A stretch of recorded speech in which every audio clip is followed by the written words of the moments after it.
tensions between the US and Iran have been escalating. The Trump administration has been very clear that if Tehran doesn't sign a deal to end its nuclear plan, a military strike will indeed happen. In fact, Donald Trump has issued a grim 10 to 15-day ultimatum, warning Tehran that bad things will happen if a nuclear deal is not reached. Now, with nuclear talks being deadlocked, both sides signaling readiness for confrontation, global concern is now mounting as the countdown to Trump's deadline begins. And in the midst of all of this, there are now flashpoints that have emerged between the US and the UK, which will have a decisive impact on Donald Trump's military strategy for Iran.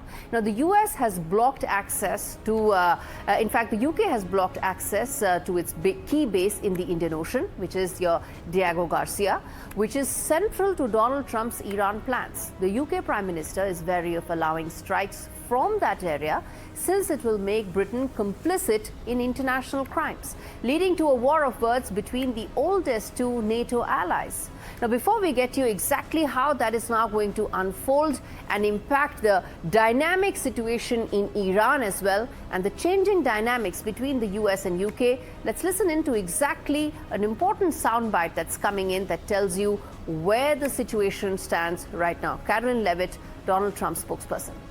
Post should be taken as the policy of the Trump administration. It's coming straight from the horse's mouth. When you see it on Truth Social, you know it's directly from President Trump. That's the beauty of this president and his transparency and relaying this administration's policies to all of you and to the rest of the world. Now, this is Diego Garcia, deep inside the Indian Ocean region. We're going to put that out on the map as well for you to understand where exactly it is. It's about 9,300 kilometers away from the UK. And that is now at the center of the storm between the US and UK. In fact, Diego Garcia was a UK territory. It then invited the US to build a military facility on it, and it has state-of-the-art comms facilities, most advanced military equipment, and that is what the US wants to tap into in any potential strike as far as Iran is concerned. And now let's tell you exactly what the entire UK basis story is all about and why that is impacting any potential strikes that the US wants to undertake, and will that in fact change the 10 to 15-day ultimatum that Donald Trump has threatened Iran with. Now, why are these bases important? To carry out overseas strikes. In fact, RAF Fairford, Diego Garcia's key role has been there in terms of launching attacks that one can see.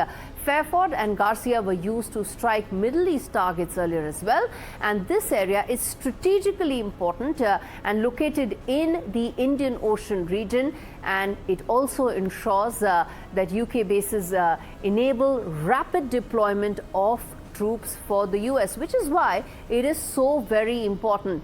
And with the UK now thinking it will not allow the US to actually tap into these resources, entire dynamics are changing. Now, after stalled talks in Switzerland, aggressive posturing and denial of the base by the UK, how will the US military strategy be impacted? To answer that, Burzine Wagmar joins me on fault lines. Mr. Wagmar, thanks so much for speaking on the broadcast with me. Let me first start by asking you, how big a hit is the denial of the base by UK in terms of US military strategy? It's not outright prohibited the US from using Diego Garcia as we are on air. What it has done has withheld approval. Now that is caught up in legalese, as you can imagine, particularly since the current incumbent, the Attorney General, is rather problematic in Britain, who tends to take an expansive procedural and over-legalistic approach to matters. But even putting him aside, the point is that as per the 1966 agreement of this British Indian Ocean territory between Washington and London, the UK is obliged to provide the base to the US for operations. Now, where it does clash, one may say, with local laws, is that London would seek clarification from Washington on the proportionate use of force and whether a case can be made for invoking the use of force with Article 51 of the UN Charter and all of that. And international lawyers, obviously at the Defense Ministry, would, under instruction with the Attorney General's office, then okay it. It is very rare, Gaurie, for the UK to not approve of any such action because our collective national security interests have always been similar. 1986, the Libyan airstrikes on Mrs. Thatcher did permit from UK soil dispatch of flights and the bombers to Libya. So there is a precedent for that. And then there is also the question of Prime Minister May in 2018, who without an explicit vote from Parliament did undertake bombing Syrian chemical complexes jointly with the US and France. Because it was a humanitarian gesture. And that brings me to my latter point that if the political situation in Iran does deteriorate, then legal niceties cannot hold the Prime Minister back and swift action will have to be taken and he has to come on board with Mr. Trump on this. Mr. Wagmar, you're in London, you're giving us a sense of how things look like on ground. What you said right now, if the situation in Iran continues to deteriorate, legal niceties will not come in the way of Starmer's government's decision. Is that broadly the view that people in Europe share, in the UK share, in terms of how they need to back the US?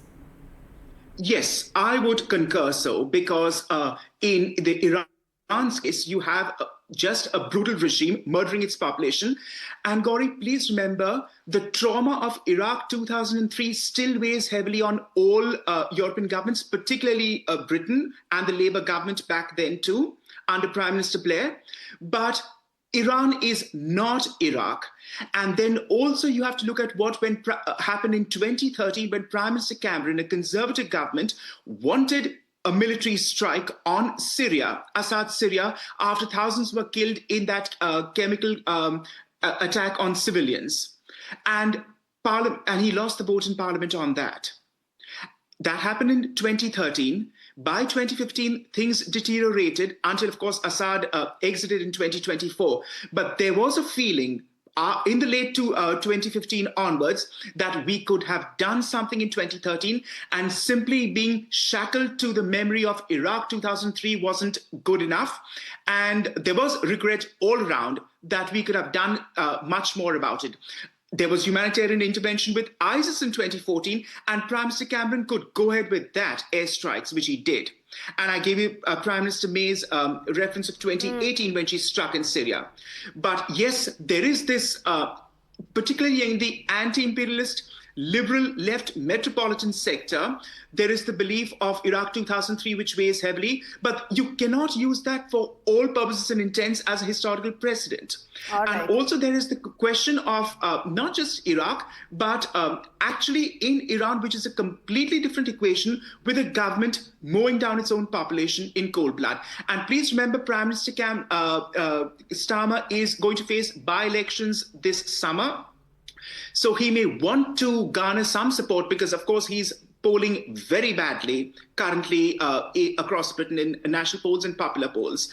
So it may not really go in his favor. That also is likely to weigh in as far as final decision is concerned. Mr. Wagmar, thanks much for speaking to me on Fault Lines. And viewers, this brings us to the blinkers off segment on the show. The Trump-Starmer face-off over Chagos Island is likely to have long-term implications for ties between the two countries, for Donald Trump's military strategy with regard to the entire Middle East region. If the UK doesn't allow the US to use its base, it will change the entire military logistics and planning for the Trump administration. Given the delicate phase of ties between NATO and the US, the move could also be extremely decisive for other flashpoints, possibly even the Greenland dispute as well, which is why the decision here is likely to have far-reaching implications on other aspects as well.